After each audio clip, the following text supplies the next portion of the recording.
Welcome to the Nottinghamshire CAMHS CBT group for OCD, Session 2. In Session 2, we will discuss the OCD cycle, what OCD treatment looks like, bossing back the OCD, that's the cognitive part, resisting the OCD, the behavioural part, SMART goals, and home practice tasks.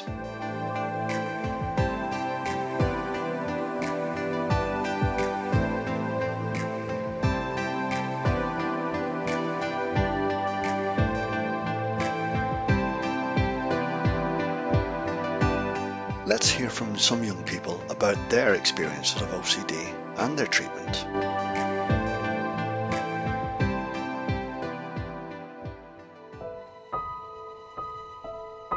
My therapist showed me an island,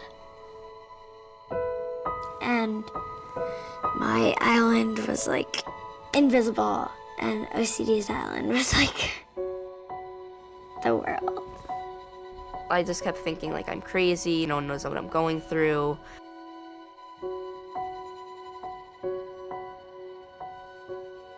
Like in school, if I wrote like a story or like an essay or something, I'd feel like I needed to like erase it and then rewrite the whole thing, and then I'd like stay after class trying to erase and write. I just had a bad feeling that something would happen because I didn't read the tag on my clothes a certain amount of times.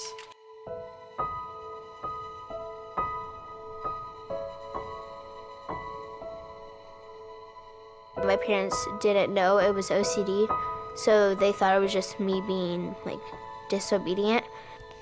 It was also very hard when you were kind of a little afraid of me.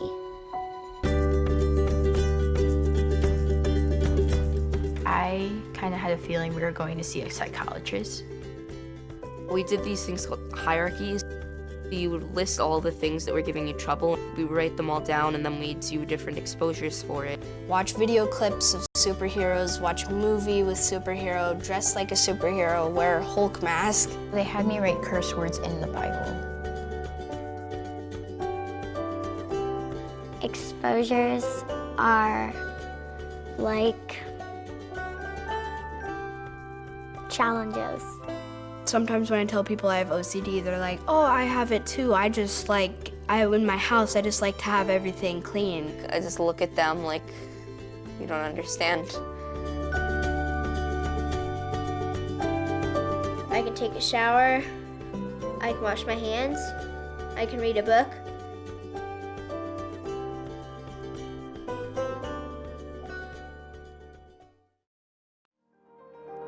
This is a cognitive model of OCD. We know from people's experiences that this is what happens when you have OCD. Let's look at this example. Intrusive and obsessive thoughts enter the mind. Is the door locked? Will someone break in? It will all be my fault. This leads to physical and emotional symptoms of anxiety. Breathlessness, your heart pounding, shaking, feeling hot, butterflies in the stomach. Then the compulsions, repeatedly checking the door and the windows are locked. After doing the compulsions, only short-term relief is felt.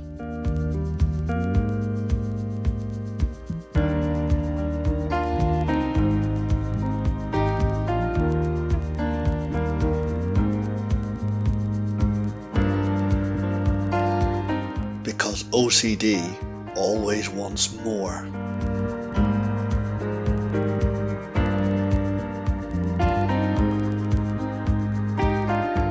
To understand this better, think about this dad and his daughter who have spent a couple of hours having fun at the park. Later, dad says they have to go to be back home in time for tea. But the child doesn't want to leave. She protests and cries out loudly in front of all the other people.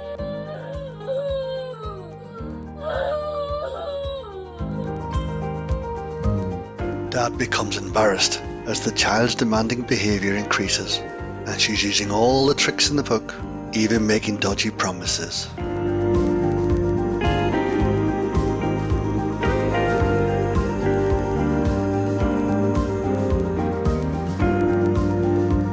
Dad wants the embarrassing behaviour to stop, and so he decides to give in. And as soon as he gives in, the tantrum stops, and everyone seems happy. But is that the end of it?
So, what does treatment look like?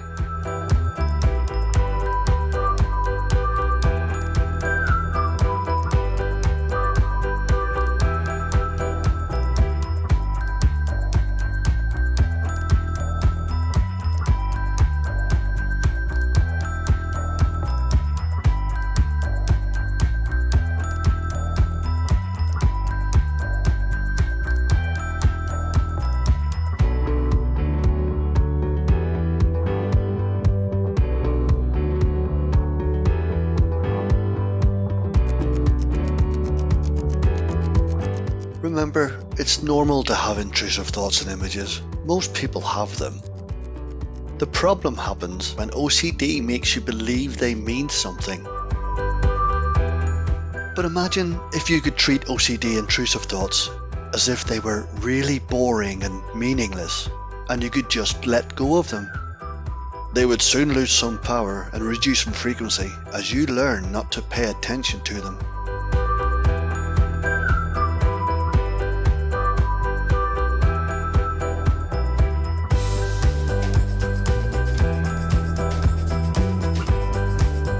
OCD tends to exaggerate and lie, but we can use more facts to argue against what it's telling us.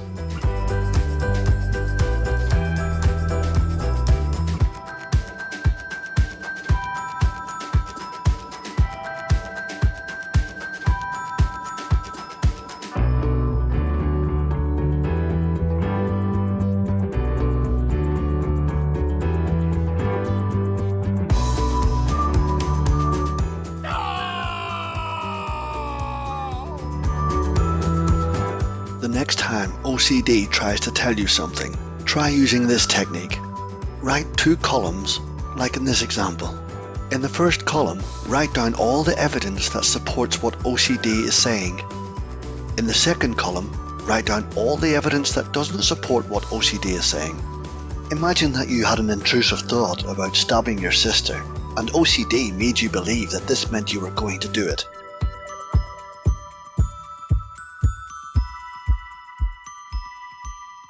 Use the evidence against to argue the OCD back and stop it bullying you.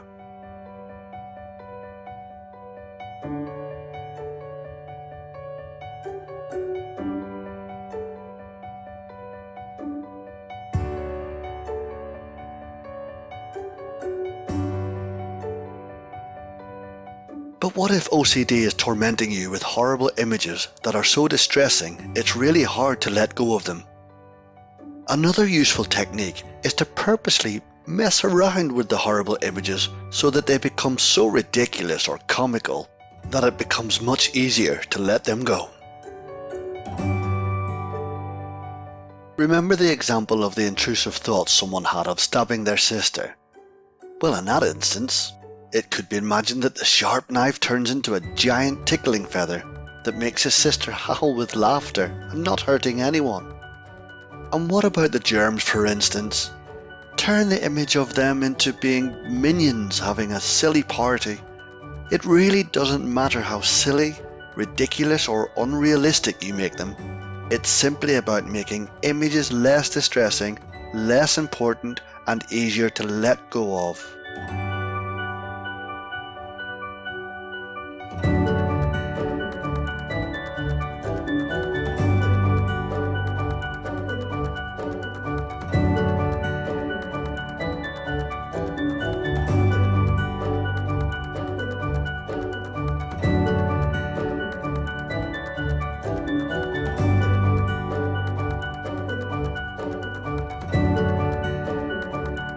So we've talked about how we can break the OCD cycle by changing the way we think.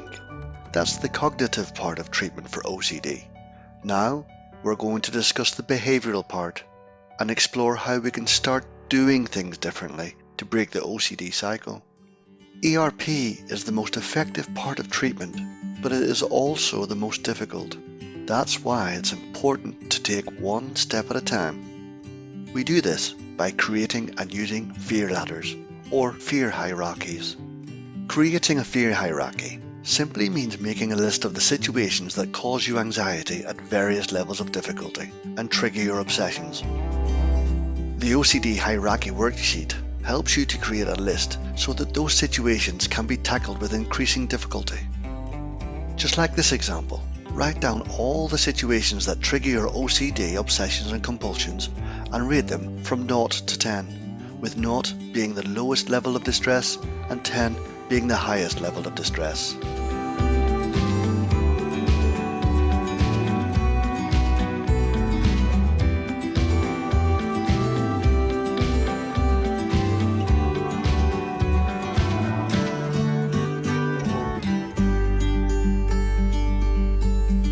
An example of ERP in action, with repeated exposure to a situation scored at anxiety level 3 and time in minutes. On the first attempt, we can see the anxiety rises steeply and takes a full 20 minutes to recover. By the third attempt, the anxiety is not quite as steep and it takes less time to recover.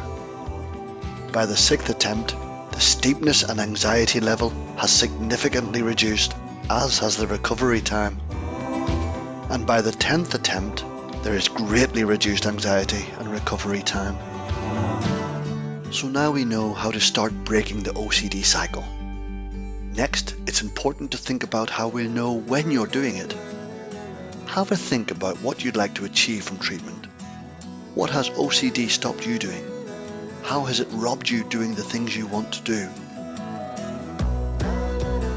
How would you like things to be different?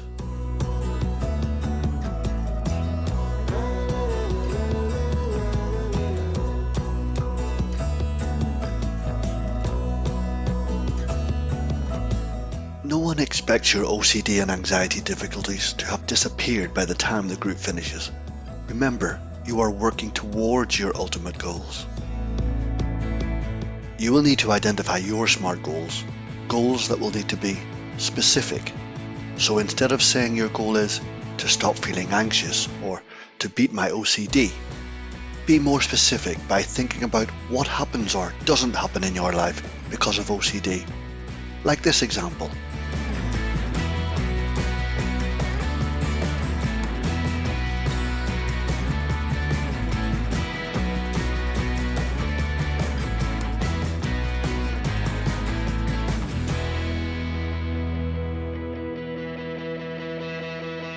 Measurable. This will let you and us know if things are on target. Achievable. Is this something you can actually do if OCD wasn't a problem? Realistic.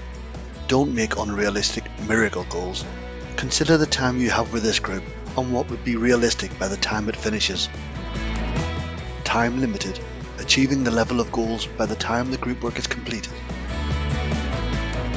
SMART goals tend to be more focused on your actions and behaviours rather than how you feel. This is because feelings are often slower to change than behaviours. It's important that your goals are SMART so that we can check progress, which is also important to keep you motivated and focused. For your home practice task, Think of 3 SMART goals that you want to work towards and write them in your book.